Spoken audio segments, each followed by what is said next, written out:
question. Where are my millennials at? Oh yeah, hell yeah. Where are my Gen Z? All right, ew, gross. Stop it, okay? What about my older generations? All right, cool. Fuck you, okay? Get your duplex money out of here, okay? We don't need it. I am a 35 millennial and recently single, which is, man, it is rough being 35 and single because the advice doesn't work for me. Okay, advice in your 20s, it's cute. Gen Z, you have such cute advice, right? So it's just like, if it's not a hell yeah, then it's a hun. I can't do that. Right? I'm 35. It's like, for me, if it's not a ugh, then it's a, yeah, okay, whatever. That's fine. Yeah.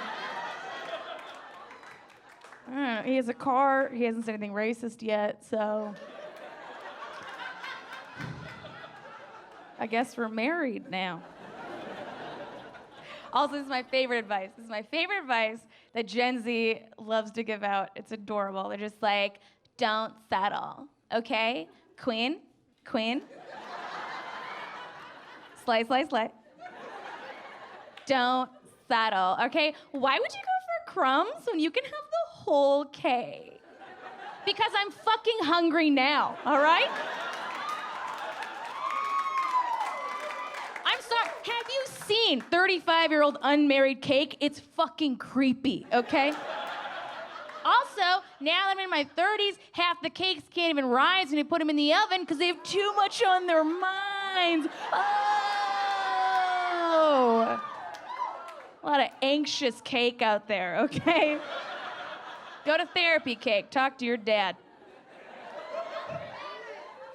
He misses you. Man, being a millennial, I mean, I feel like we got totally fucked. We got totally fucked over, right? We did, okay? Hear me out, okay? This is what happened. Millennials, it was our time before the pandemic. We were gonna, like, own shit and, like, have 401k. I don't know what that is, but we were gonna have it, okay? We were gonna, stocks, bonds, I don't know, but it was ours. And then we all had to go inside because of the pandemic, and then while we were on Zoom doing fucking Zoom yoga, Gen Z came in and like a phoenix from the ashes just came and usurped everything from us, and that is unfair because we survived so much already, okay? We survived 9/11, we survived the housing crisis, we survived elections, okay?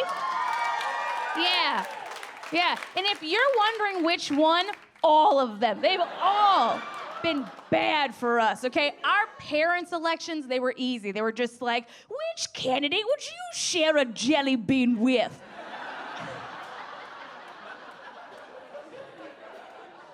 And then our elections have been like, which pedophile do you prefer? And that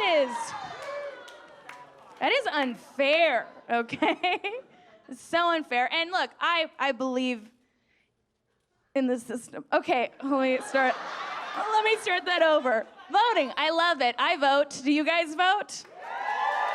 Great, I love it.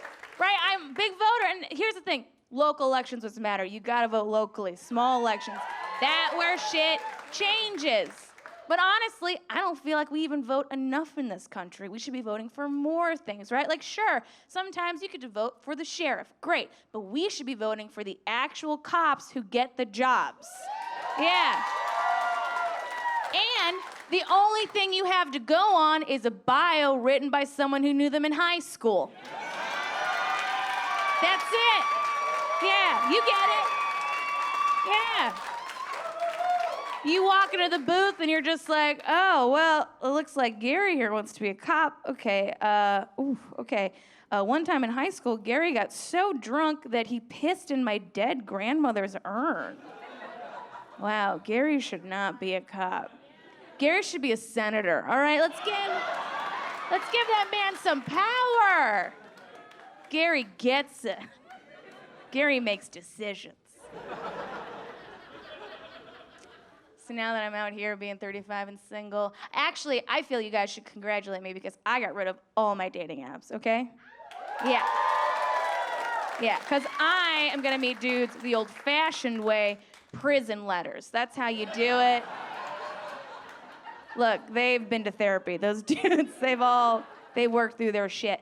But I did meet this guy a long time ago on Hinge. I liked it because I love a good prompt. My favorite one is the what is your love language? Who here knows what their love language is? Okay, cool. I don't care. But if you're anything like me, a strong, independent woman, entrepreneur, business-minded, then your love language is probably acts of service, right? Yeah, because I am exhausted. Like, I just did my own taxes. I started a charity for dogs in wheelchairs, and I opened 3 small businesses, and you want to give me words of affirmation. Oh, a good job, babe. You're doing such a good job. That's a fucking loser move, okay? Yeah, you want to impress me, you go detail my car while I'm at work, I'll suck your dick at your grandma's funeral, okay? Yeah. But I did meet this guy. I really liked him, okay? He had this kink that I really liked. And I'm a little bit of a kinky girl, okay? His kink was body hair. Okay, right? Yeah, mine, not his, my hair. Which I think, what a great kink, right? What a wonderful thing for somebody just to like something about you that just comes naturally, you know? I was like, man, I hope this guy likes panic attacks and night farts, because that's also very natural.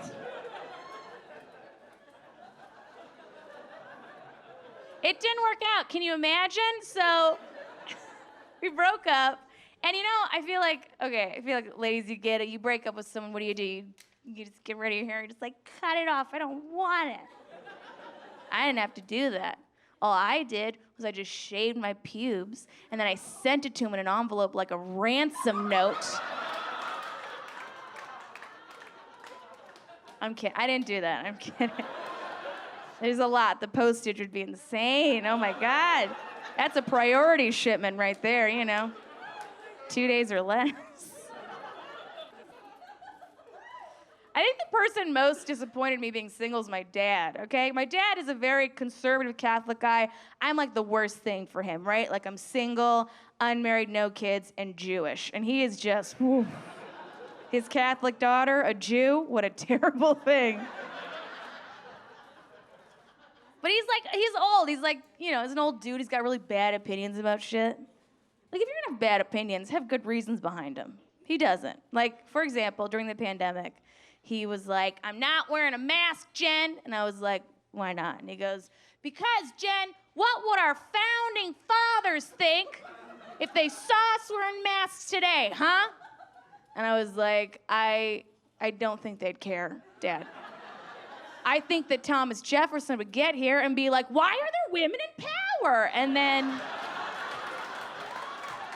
right? And then he would see a plane, scream, and get hit by a bus. Every founding father would immediately get hit by a bus. Everyone got fat during the pandemic. I'm happy about it. I'm a fat person. Where are there fat people at? Cool, all right, I have eyes. Some of you should be clapping. I don't know what. Just embrace it, okay? It's true, I'm happy, because during the pandemic, all I got were weird weight loss emails. They were just like, how many push-ups can you do during quarantine, all right? Don't get fat, your dad's dead, whoops. Like, that was every email. But it's just like, I don't care. You think I care what's gonna happen when, like, the world's over? You think I give a shit what my butt looks like when I'm wiping it with leaves? I don't care. Do you think they did that during the plague where they're just like, oh no, Joffrey lost his entire family, but did you see how many burpees he can do? He has a 6-pack, one for every family member he's lost. So my dad wants me to find a good guy, but I live in Los Angeles, so that's not gonna happen. And this did recently happen to me, though, in Los Angeles, okay? So I was walking down the street, and this homeless guy approached me. And I don't want to make fun of homeless people. That's not what I do. As comedians, we should be punching up, not down. But I will make fun of this one. So, I was walking on the street, and this homeless guy comes up and he goes, "Are you pregnant?" And as a fat chick, I'm like, okay, I'm ready for it, right? I'm ready for the fat jokes. This guy, he did not do that, okay? He did not disappoint. He goes, "It's mine. Somebody took my seed and they put it inside of you without my permission. You need to abort it right now. You need to get rid of it right now." And I was like, whoa. This guy supports women's rights. You know what I